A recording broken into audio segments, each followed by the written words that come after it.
بابا بابا. ايوه يا فاتن، في ايه؟ وبعدين في الشاب قليل الادب ده اللي ساكن قدامنا، حصل منه ايه تاني؟ يا بابا ما انا قلت لحضرتك قبل كده، بيقف في البلكونه زي اللي متسمر، وطول ما هو واقف باصص لي. الناس تقول عليا ايه؟ الجيران يقولوا عليا ايه؟ فتحي خطيبي لو شافوا على الحالة دي يقول ايه؟ وكمان يا بابا حرام اقعد في عز الحر وانا لابسه هدوم شتوي. الله، انت بتعيطي يا بنتي؟ ما حاجه تغيظ يا بابا، انا بعيط من غيظي منه. اللي زي ده عايز له درس في الادب عشان يراعي مشاعر الناس. كلمه يا بابا ولا هتشتكيه في اسم الشرطه. انت يعني خلاص قررت تتجوز بعد شهر؟ ماما، هو لعب عيال ولا ايه؟ لا بس افتكرت يعني ان غيرت رأيك. انا غير رأيي يا ماما. ومع مين؟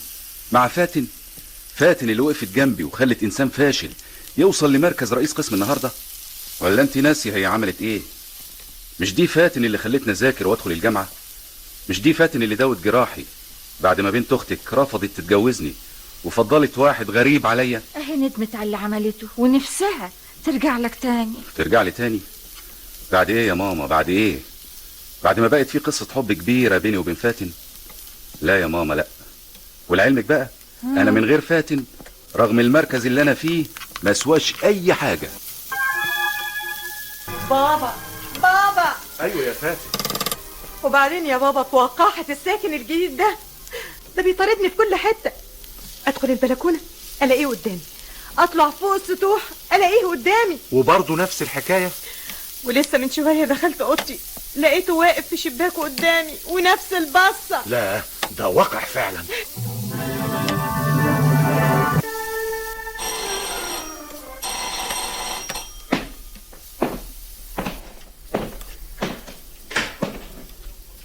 ايوه.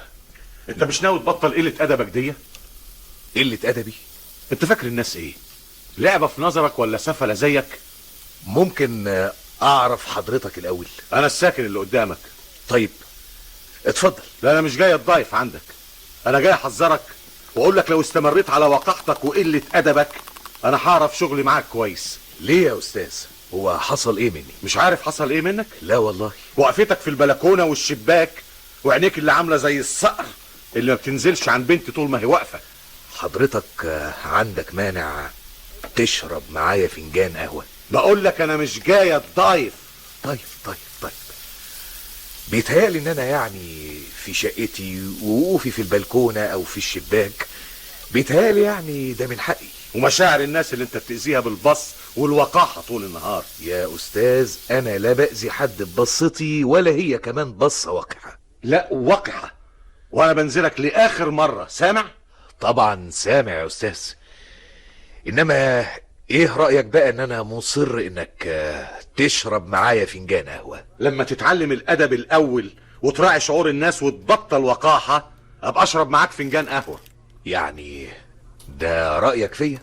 واحمد ربنا ان ما مدتش ايدي عليك وضربتك. ياه، تضربني كمان؟ ايوه اضربك، دي بنتي وحوالينا ناس ولازم تعرف ان في شيء اسمه كرامة وشرف وسمعة. يا استاذ انا عارف كويس جدا ان في شيء اسمه كرامة وشرف وسمعة. تبقى تبطل بقى بصتك الوقحة لبنتي، سامع؟ يا استاذ انا ضرير. انت ضرير؟ ايوه، وبصتي بصة بريئة، بصة حزينة. هتعمل ايه بصة الضرير؟ ضرير؟ ايوه يا بنتي، وكان الله في عونه. يا خبر يا بابا، وانا اللي كنت بقول انه واقح وسافل. في الحقيقة ده شاب في غاية الطيبة والرقة، ما تتصوريش قد ايه هز مشاعري لما عرفت انه ضرير. وانا حاسه دلوقتي بزلزال جوه قلبي. اتهمته بالوقاحه واتهمته بقله الادب واتهمته بالسفاله. الله. وهو يا فاتن انت بتعيطي؟ بابا انا لازم اعتذر له، مش هرتاح الا لما اعتذر له. خدني ليه يا بابا او عزيمه عندنا وخليني اكلمه واكفر عن ذنبي في حقه.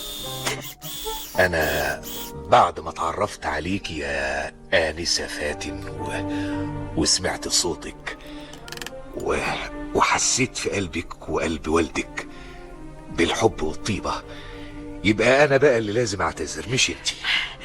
مش ممكن. طب اتفضل اتفضل اقعد. هات ايدك. ايدي